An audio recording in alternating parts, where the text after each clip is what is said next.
Salut à toutes et à tous et bienvenue sur l'amour du maillot pour une nouvelle vidéo. Aujourd'hui, je vais faire une vidéo que beaucoup d'entre vous m'ont demandé. Non, je rigole, personne m'a demandé de faire cette vidéo là. Mais je vais la faire quand même parce que je vous kiffe. Aujourd'hui, on va parler de Match One Shirts. Alors Match One Shirts, tout le monde connaît évidemment le site de référence sur le maillot porté. On va en parler parce que j'ai acheté sur le site pour la première fois de ma vie évidemment. Donc je vais vous présenter le maillot en fin de vidéo. On va voir si c'est une arnaque parce qu'ils ont eu quelques problèmes sur les réseaux. On va voir si ça vaut le coup et évidemment, on va voir quelle place ça peut avoir dans une collection. Mais avant ça, pas deux, mais trois choses. Déjà, comme d'habitude, abonnez-vous à la chaîne, c'est hyper important. Ensuite, en description, vous aviez des liens affiliés si vous voulez vous faire plaisir et soutenir la chaîne. Mais surtout, je voulais profiter de cette vidéo pour faire une petite pub pour un site français que j'ai bien kiffé, Football Shirt Vintage. Alors, c'est absolument pas une publication rémunérée, c'est absolument pas une sponsor, c'est rien du tout, c'est pas une collab commerciale. Je vais vous présenter un maillot que j'ai payé. Et comme vous avez peut-être pu le voir sur les réseaux sociaux, dernièrement, ils avaient ouvert un pop-up store à Toulouse. Il y a tellement peu d'événements autour du maillot qui se passent dans ma région que je me suis dit que j'allais y faire un tour. Et donc j'ai eu le plaisir d'y monter à la Beige pour ceux qui connaissent. Ils étaient ouverts pendant 3-4 jours, je crois début octobre. Avant d'y aller, j'avais fait un tour sur leur site internet, voir s'il y avait des maillots qui étaient intéressants. Pour la plupart, les maillots n'entraient pas vraiment dans ma collection. Par contre, j'en avais repéré un que je trouvais très sympa. Et coup de bol, je sais pas quel effort ils ont fait, mais chapeau à eux, ils ont emmené quasiment tout leur site sur place. Donc ils avaient tout leur stock, il y avait énormément de maillots. Tout était classé par club. Ensuite, il y avait des rails portés, préparés, enfin bref. Et j'ai trouvé le maillot que je voulais. Vous allez peut-être le reconnaître. Ce maillot, vous voyez la croix, il va peut-être vous parler avec les bords ici. C'est pas un maillot de la France évidemment, mais c'est le maillot de l'OL saison 2011-2012. Ce maillot-là, il faut savoir qu'il y a longtemps que je l'ai un petit peu dans le viseur. Je me suis toujours dit que ce maillot, j'aimerais bien l'avoir dans ma collection pour la bonne et simple raison que pour moi, c'est le plus beau maillot Adidas de l'OL jusqu'à celui de la saison dernière, 2023-2024. Après le départ d'Umbro en 2009-2010, je trouvais que Adidas faisait pas du taf de ouf avec l'OL. Mais ce maillot-là m'avait vraiment marqué. J'avais vraiment aimé la coupe, j'avais aimé le col, j'avais aimé le lion en sublimation dans la bande. Et la raison pour laquelle je vous parle de Football Shirt Vintage aujourd'hui, c'est parce que je trouve qu'au niveau des prix, ils sont assez corrects pour un site français. Ce maillot-là, je l'ai payé 60 € tout compris. C'est un maillot Tech Fit comme vous avez pu le voir, donc la version pro. Alors c'est pas un vrai maillot pro puisque c'est la taille XL alors que les pros avaient des chiffres au niveau de la taille. Toujours est-il que le maillot, il est en super bêta. Alors malheureusement, la maladie sur ces maillots-là, c'est que les bandes avaient tendance à jaunir, mais ça, vous y pouvez rien sur les maillots blancs. Et je l'ai récupéré, la raison pour laquelle il était si peu cher, je pense, parce qu'il y avait 2-3 traces un petit peu de moisif, à 2-3 taches noires. Et justement, moi, je sais comment les récupérer. J'ai utilisé un produit pour les récupérer et je l'ai remis flambant neuf. Il est nickel, le maillot. Donc franchement, merci beaucoup à Football Shirt Vintage. Merci pour leur passage à Toulouse. J'espère que vous aurez l'occasion d'aller voir une de leurs boutiques éphémères parce que je sais qu'ils veulent faire le tour de la France. N'hésitez pas à aller faire un tour sur leur site. Encore une fois, j'ai ni lien affilié, ni code promo. C'est de la pure promo gratos. Je pense qu'ils savent même pas que je parle d'eux. Mais voilà, c'est un site sympa. C'est un site français. Ils sont basés à Amiens de base. Ils ont une boutique fixe à Amiens si jamais vous voulez y aller. Et je m'étais dit que je profiterais de cette petite vidéo pour leur faire une dédicace. Mais trêve de bavardage, aujourd'hui on parle de Match One Shirts. Alors vous connaissez la structure de mes vidéos, comme d'habitude je vais d'abord vous retracer l'histoire de Match One Shirts, je vais vous parler du fonctionnement du site, je vais vous donner mon avis et vous dire si je trouve qu'ils arnaquent ou qu'ils abusent un peu les gens, et à la fin, évidemment dans la conclusion, je vais vous montrer le maillot sur lequel je me suis positionné et que j'ai remporté sur Match One Shirts. Alors le site Match One Shirts, il a été fondé en 2018. Et quand ils se fondent, en fait, leur simple et unique motivation, c'est de donner accès au grand public au maillot porté. Simple, basique. Mais en vérité, ils vont au-delà de ça, puisque si on en croit leur site, ils disent très clairement « Nous donnons aux clubs, fondations et charités la chance de débloquer et d'optimiser leur potentiel de collecte de fonds tout en offrant aux supporters la possibilité de s'approprier un moment en portant leur cœur sur leur manche. Nous sommes fanatiques de l'authenticité, du détail, du processus, du football, des fans et de leur amour du jeu. Nous pensons que c'est une chose d'être témoin d'un moment qui restera dans l'histoire, c'en est une autre d'échanger des maillots avec vos héros, d'en posséder une partie et de faire partie d'un héritage. Notre équipe travaille directement avec les clubs pour gérer l'ensemble du processus de collecte de fonds, de la collection de maillots à la vente aux enchères en ligne, créant ainsi un engouement inégalé lorsque les acheteurs enchérissent directement sur notre plateforme. Nous veillons à ce que les maillots soient soigneusement évalués, authentifiés et d'une qualité garantie afin que nos maillots restent authentiques, intemporels et les vôtres pour toujours. Les souvenirs s'estompent, les maillots de match portés sont pour toujours. Bon, alors déjà en tant que traducteur, je trouve que la traduction elle est dégueulasse, elle a été faite certainement soit par une IA soit par un logiciel. On lit en transparence l'anglais, c'est un peu catastrophique. Mais on comprend le message. En gros, ils se positionnent comme une plateforme, comme le lien entre les clubs pour vendre et générer des fonds via leur maillot porté et les fans qui vont récupérer ces mêmes maillots, parfois avec une portée caritative. Alors on va pas se mentir, dans l'idée c'est le site parfait. D'autant qu'ils récupèrent la plupart des maillots qui sont portés sur des événements un peu spéciaux, comme les luttes LGBT, antiracisme, Pink October, etc. Et du coup ça permet aux fans d'obtenir des maillots qu'ils pourraient pas obtenir autrement. Ils fonctionnent selon un système d'enchères, on l'a vu dans la définition, et on peut enchérir que par tranche. Il y a un autre point qui est intéressant, si vous enchérissez dans le dernier quart d'heure de la vente, vente, ça repousse la fin de la vente d'un quart d'heure. Le but, c'est de laisser une chance au dernier enchérisseur de pouvoir se rattraper. Et aussi, ils ont une application qui est vachement bien foutue et sur laquelle on peut enchérir directement depuis le smartphone. Alors les maillots, ils sont directement récupérés auprès des clubs dans la foulée des matchs. Et ils ont 5 points de base dans le monde. Amsterdam, qui est leur siège social et qui récupère les maillots pour l'Union européenne et pour le reste du monde. Sao Paulo pour le Brésil. Londres pour le Royaume-Uni. Melbourne pour l'Océanie. Et Istanbul pour la Turquie. Et donc quelques heures après la fin des matchs, les annonces sont mises en ligne. Alors ils les mettent d'abord avec un petit mock-up, une sorte de maquette qu'ils font du maillot. Puis dans les jours qui viennent, une fois qu'ils ont vraiment récupéré les maillots, avant la fin des enchères, ils postent les vraies photos des maillots pour voir ce sur quoi on enchérit. Ils indiquent également si les maillots sont portés, non portés, préparés et signés. Ils font aussi quelque chose qu'ils faisaient pas au tout début de leur site, ils ajoutent la taille dans la description des maillots. Et ça, c'est très pratique pour les collectionneurs parce que ça nous permet de nous instruire, potentiellement de comparer à des maillots qu'on pourrait voir ailleurs, voir si la taille correspond et tout simplement savoir sur quoi on enchérit parce qu'il y a des personnes qui aiment bien porter leur maillot et du coup, si elles ont un maillot trop petit, elles vont pas pouvoir le mettre. D'autant plus que parfois, ils ont des maillots qui sont pas floqués, qui reviennent du stock pro, mais qui sont dédicacés par toute l'équipe. Donc ça peut être un objet que les gens vont aimer porter. Et ce qui est cool, c'est qu'ils proposent aussi un service d'encadrement. Alors je sais pas du tout ce que ça donne. Moi, l'encadrement, je l'ai fait qu'une fois et je préfère le faire moi-même parce que je trouve qu'on peut pas le faire de façon trop cheap. Bon, là, c'est vraiment pas donné, donc à mon avis, c'est vraiment bien fait. Mais c'est cool pour les personnes qui veulent garder un souvenir et qui veulent le mettre au mur. Mais alors, comment est-ce qu'ils font pour vivre? Et tout simplement, un petit peu comme Vinted, sur la vente, sur l'enchère gagnante, ils prennent un certain pourcentage qui revient dans leur poche. Et tout ça, ça mène à ma deuxième partie, mon expérience sur Match Launchers. Alors déjà, il faut savoir qu'avant d'acheter ce site-là, je l'utilisais vraiment énormément pour me renseigner justement. Ne serait-ce que pour en apprendre sur certains maillots, découvrir certaines technologies, voir si les joueurs portaient sur le terrain ce qu'on trouvait en boutique, mais aussi legit check certains maillots qu'on pouvait voir ailleurs. Je trouve que pour la culture personnelle, quand on est fan de maillots comme moi, c'est vraiment trop cool de pouvoir voir un petit peu ce qui se fait partout. Ça m'a aussi permis de pouvoir poser mes flocages correctement sur certains maillots que j'ai récupérés et que j'ai floqué moi-même. Ce site, je l'utilise depuis des années, mais comme je l'ai dit, j'avais jamais acheté dessus. Vous avez peut-être déjà vu à l'ancienne sur ma chaîne YouTube un maillot porté sur Match Launchers que j'ai acheté, mais je l'avais pas acheté sur la plateforme, je l'avais racheté à un collectionneur qui l'avait eu sur la plateforme. C'était le maillot espoir de l'équipe de France version 2022 lors d'un match qui avait été joué à Dornano le jour de mon anniversaire. C'est un maillot qui a été porté par Benoît Badiachil. Alors ce que j'ai fait là sur cette vente, c'est que j'ai ciblé mon maillot avant la vente aux enchères et que je me suis dit, je vais me placer sur ce maillot là et attendre. Au tout départ, je voulais me placer sur plusieurs maillots. Sauf qu'avant de placer une enchère sur Match Launchers, on nous indique le coût total de l'enchère une fois les taxes ajoutées. Et là, on se rend compte du montant que ça fait, on se dit ouais, non, pas envie de me ruiner là-dessus. Parce qu'il y a un monde où on gagne 2 ou 3 maillots si on se place sur 2 ou 3, si personne ne surenchérit, et là, on est obligé de payer et ça revient vraiment très cher. Je suis donc allé sur un seul maillot au début, mais j'ai vite regretté d'avoir ciblé ce maillot-là. J'ai laissé mon enchère, mais j'avais un peu l'espoir que quelqu'un vienne surenchérir. J'ai attendu plusieurs jours et le jour de la fin des enchères, quelqu'un est venu surenchérir. Donc j'étais soulagé puisque ça m'a permis de me replacer sur un autre maillot. Tout simplement parce que je me suis dit, avec le recul, quitte à mettre une somme aussi colossale sur un maillot, parce que oui, c'est très cher et on va y revenir, autant que ce soit le maillot qui me plaît, autant que ce soit un joueur qui me plaît. Donc j'avais suivi plusieurs maillots sur la vente via l'appli et quand on les ajoute en favoris, on a une notification qui nous arrive à chaque fois que quelqu'un enchérit sur un de nos favoris. J'ai donc fini par aller sur le maillot qui me plaisait le plus et un peu comme sur eBay, j'ai attendu la dernière minute avant d'aller vouloir placer une dernière enchère. Sauf que c'est à ce moment-là que j'ai vu que c'était repoussé de 15 minutes si je surenchérissais. Donc bon, à y être, j'ai placé mon enchère, j'ai attendu un quart d'heure, j'ai vu que la personne avait surenchéri, j'ai encore surenchéri et là je me suis dit c'est la dernière que je place parce que sinon si je vais plus loin ça va être beaucoup trop cher pour ce que je voulais y mettre. Donc j'ai placé ma surenchère, la dernière, et j'ai tout éteint, j'ai tout fermé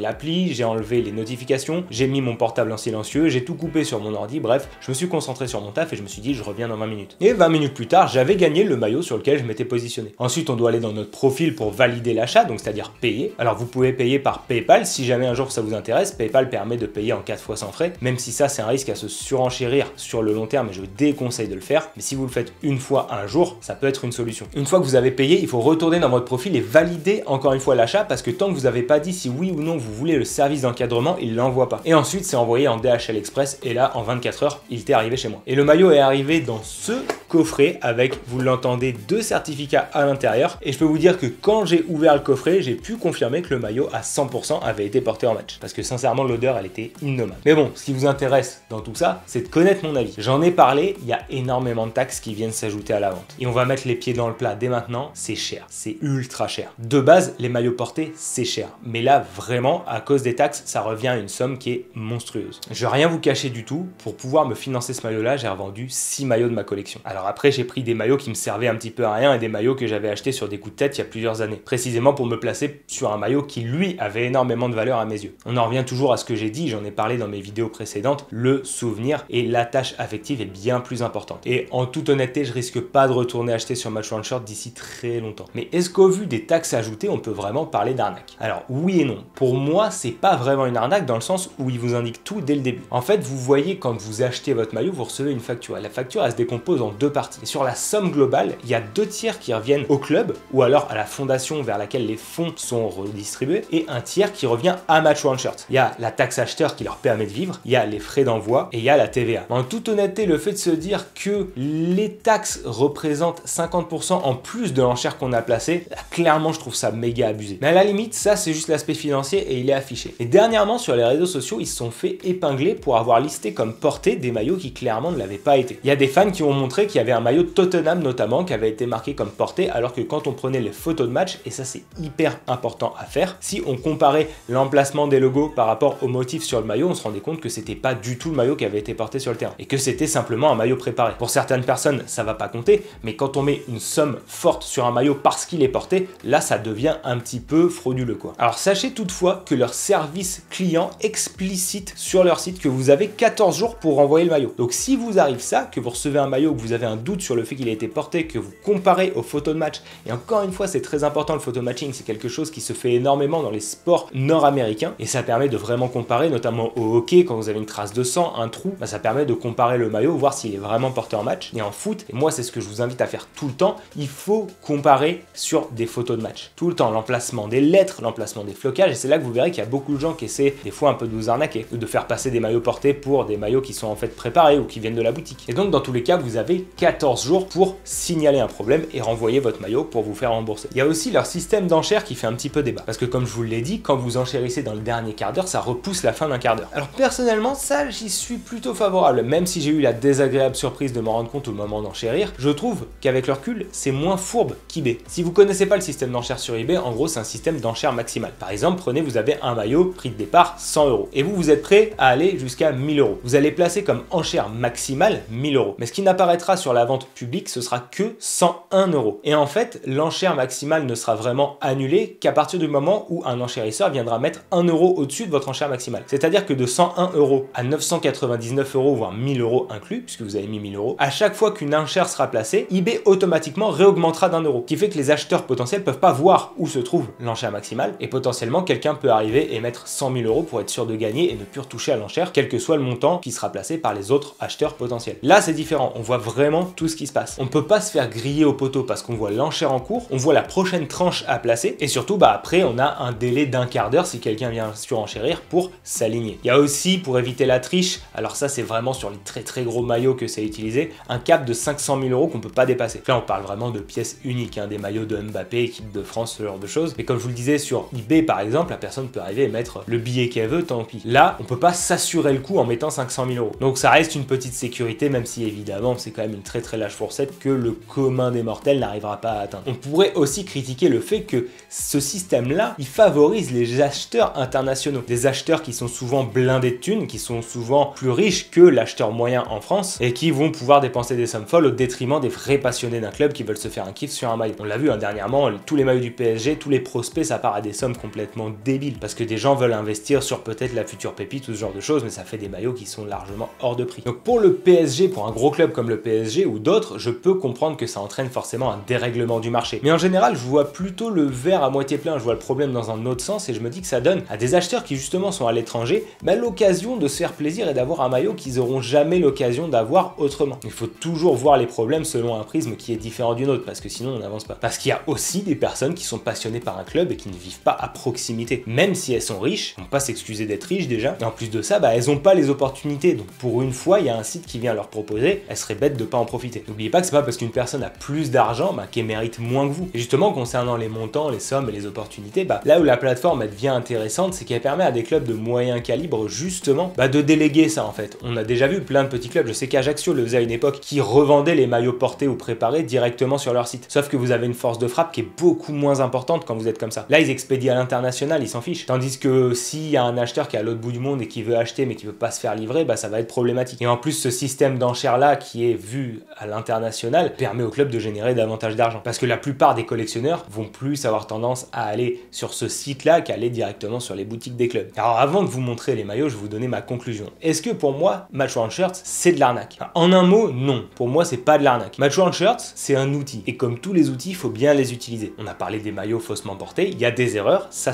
arrive. Mais là où on juge la qualité d'un site, c'est pas tant s'il fait une erreur ou pas, c'est comment il la corrige. S'ils ont un SAV qui est capable de rembourser les acheteurs et surtout s'ils remettent le maillot en vente, qu'ils le remettent pas en vente comme un maillot porté, mais comme un maillot préparé et qu'ils réparent leur erreur, pour moi, il n'y a pas de souci. Là où le souci, il est un peu plus important, c'est qu'à ce prix-là, on est beaucoup moins enclin à tolérer les erreurs. Et ça, je comprends totalement les acheteurs. Mais encore une fois, on en revient toujours à la même chose, toujours à ce que je dis, formez-vous. C'est là l'importance de se former. C'est pas compliqué d'aller comparer les photos d'un maillot dit porté aux photos de match sur les réseaux sociaux, il y en a partout. Vous comparez les flocages, vous voyez s'il y a les mêmes traces, et là vous aurez votre réponse. C'est le même principe que comment comparer les maillots authentiques et les maillots fake. Tout se fait à base de comparaison. Dans l'ensemble, c'est quand même un site que je recommande et qui est fiable. Et moi, mon expérience, elle était cool, mais je vais y revenir. Pour moi, ce site-là, il est venu un petit peu comme Classic Football Shirts à une époque en répondant à une demande fantôme. CFS est arrivé en 2006 à une époque où il n'y avait pas de plateforme pour acheter des maillots vintage, ce qui paraît inconcevable aujourd'hui. Match Worn Shirts, c'est pareil. Ils sont arrivés à une époque où il n'y avait pas de plateforme internationale qui centralisait les maillots portés. Oui, on pouvait trouver des portés à droite à gauche, on peut trouver des maillots portés sur plein de sites un petit peu partout, mais il n'y a aucune plateforme qui propose dans la foulée d'avoir le maillot porté de tel ou tel match, et ça c'est hyper important. Typiquement, moi je me base sur mon passé. Quand je suis allé en 2016 à Rome pour voir la Roma contre le Chievo à l'Olimpico, et j'aurais adoré qu'il y ait Match Worn Shirt à l'époque pour pouvoir m'acheter un maillot de ce match-là. Et là, j'aurais pu mettre la somme que je voulais. Ce site-là, il permet aussi de se rendre compte d'une chose dont je parle souvent, le marché des maillots, c'est pas un marché à proprement parler, c'est plus un ensemble de micro-marchés. Et j'en veux pour preuve que certains maillots de gros clubs partent pour des sommes inférieures à celles que j'ai payées moi pour un maillot d'un club moyen. Il y a aussi la fréquence. Si un club voit ses maillots arriver sur Match Worn Shirt toutes les semaines, évidemment, ils seront moins cotés. C'était un peu le cas de Benfica l'an dernier. C'est un site que j'ai beaucoup utilisé d'ailleurs pour mon maillot de Benfica que j'ai ramené du Portugal. Tous les maillots ne sont pas chers de facto sur ce site-là. Ça permet de bien comprendre comment fonctionne le marché des maillots et ça renvoie à ce que je disais dans ma vidéo sur le burn-out. Il n'y a de marché et il n'y a de prix élevé que là où il y a de la demande, tout simplement. Et vous pouvez avoir des clubs d'un calibre moyen avec une grosse fanbase où les maillots sont très demandés, tout comme vous pouvez avoir des gros clubs où les maillots portés sont pas nécessairement très demandés. Et moi, je sais que sur les petits clubs anglais, notamment en 2e ou 3e division, je connais des potes qui ont réussi à toper des maillots portés pour moins de 100 € tout compris. Ça dépend encore une fois de la demande. Et je le rappelle encore une fois, comme d'habitude, surtout n'y allez pas si vous n'avez pas les moyens, ça sert à rien. Moi, à une époque, quand j'étais plus jeune, jamais j'aurais eu les moyens d'aller sur ce site-là, donc surtout ne dépensez pas l'argent que vous n'avez pas juste pour dire je suis allé sur Match Worn Shirt, j'ai acheté tel ou tel maillot. Personnellement, je le répète, mais j'ai vendu beaucoup de maillots pour me l'acheter et c'est quelque chose que je referai pas de sitôt. Et encore une fois, c'est un site qui est très utile pour vous former en tant que collectionneur parce que vous irez voir à quoi ressemblent les vrais maillots, quelle taille portent les joueurs, etc., etc. Mais on a assez parlé, je vais vous montrer le maillot que j'ai acheté sur Match Worn Shirt. C'est un maillot dont on a beaucoup parlé sur les réseaux dernièrement puisque évidemment j'ai acheté ce maillot porté en match du Stade Malherbe, le maillot third, pour sa première sortie officielle en match. Et d'habitude je vous montre d'abord l'arrière avant de vous montrer le devant, mais là je vous montre le devant parce que tout l'intérêt sur Match Worn Shirt c'est quel joueur j'ai pris. Évidemment, il fallait que je forme le trio. J'ai pris le maillot porté par Romain Thomas contre Guingamp. Et vous voyez toutes les traces de terre sur le maillot là, franchement c'est incroyable. Je peux vous dire que l'odeur elle était immonde. Donc je l'ai surtout pas lavé, je l'ai juste mis dehors avec un coup de fébraise et pendant plusieurs jours je l'ai laissé à s'aérer sur un tankerville, histoire de laisser l'odeur s'échapper. Donc là ça va, il pue plus. Le patch, j'y ai pas touché non plus, il se décolle, ça a été à cause de la sueur. Il y a vraiment toutes les traces, surtout si vous recevez un maillot qui a été porté en match et qui sent encore la transpi, aérez-le parce que sinon il y a un champignon qui va grandir dedans et le maillot il va pourrir avec le teint. Donc franchement faites attention à ça. Il y a aussi quelque chose de très cool, vous avez un stamp Fabrics qui est mis à l'intérieur du maillot pour l'authentifier, donc ça c'est très très cool. Fabrics, c'est eux qui ont authentifié ces maillots là, ils authentifient d'autres clubs sur Match Worn Shirts. Donc j'ai un certificat de Fabrics dans la boîte et j'ai aussi un certificat de Match Worn Shirts. Voilà, je suis trop content parce que du coup ça me permet de compléter le trio puisque j'ai désormais le maillot third, mais j'ai aussi ce maillot away dédicacé, magnifique, et évidemment le maillot que vous avez vu puisque c'est le maillot domicile que j'ai shooté pour le Stade Malherbe, floqué Romain Thomas, full patch, etc. Et donc voilà le magnifique trio que je me suis fait grâce à Match Worn Shirt. Je suis très content et franchement ça m'a fait plaisir, l'expérience était très cool, mais bon, j'ai envie de dire à ce prix là c'est quand même la moindre des choses. Voilà, c'est tout pour moi aujourd'hui, j'espère que ça vous a plu. Dites-moi en commentaire si vous avez déjà acheté sur Match Worn Shirts, combien ça vous a coûté, si vous avez aimé l'expérience ou pas aimé, si vous avez eu des problèmes ou pas, je serais curieux de vous lire. En attendant, abonnez-vous à la chaîne, la cloche pour être notifié de l'apparition des prochaines vidéos et nous on se retrouve très très vite pour reparler de maillot. Ciao.